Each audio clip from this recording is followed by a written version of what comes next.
Good evening parents. आज फेरि म एउटा चाइल्ड साइकोलोजी रिलेटेड टपिक लिएर आएको छु।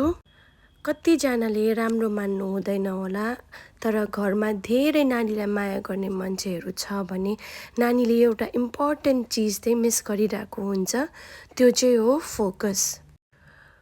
कोही बेला नानी एक्लै आफ्नै धुनमा खेलिरहेको बेलामा हामीलाई लाग्छ कि नानीलाई अल्छी लाग्यो होला, एक्लै भइरहेको छ होला भनेर, अनि हामी नानीसित त्यति बेला खेल्नु थाल्छौँ।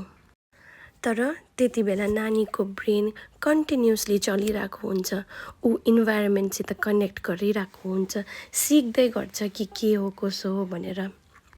उसको सोच्ने शक्ति पनि बढ्छ। पेरेन्ट्सले आफ्नो नानीको फोकस बढाउनुको लागि त्यो टाइम चाहिँ नानीलाई इन्टरप्ट गर्नु या डिस्टर्ब गर्नु चाहिँ हुँदैन, उसलाई आफ्नै धुनमा खेल्नु दिनुपर्छ। अन्त मात्रै उसको फोकस चाहिँ स्ट्रङ हुन्छ।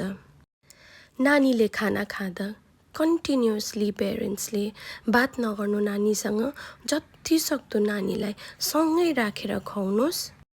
नानीलाई आफै खानु दिनुपर्छ र मात्रै ऊ इन्डिपेन्डेन्टली खानु सक्छ। खाना खाँदाखेरि मोबाइल फोन टिभी एकदमै युज नगर्ने गर्नु।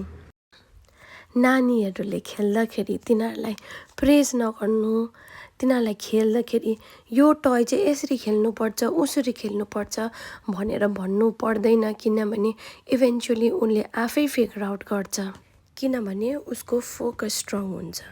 यो चाहिँ हो एउटा सानो भिडियो नानीको थिङ्किङ, कग्नेटिभ र लर्निङ एबिलिटीमा। यो सबै फलो गर्नुभयो भने नानीको फोकस एकदम स्ट्रङ हुन्छ। हस् त, म फेरि पनि यस्तै खालके भिडियो लिएर फेरि आउने छु। धन्यवाद।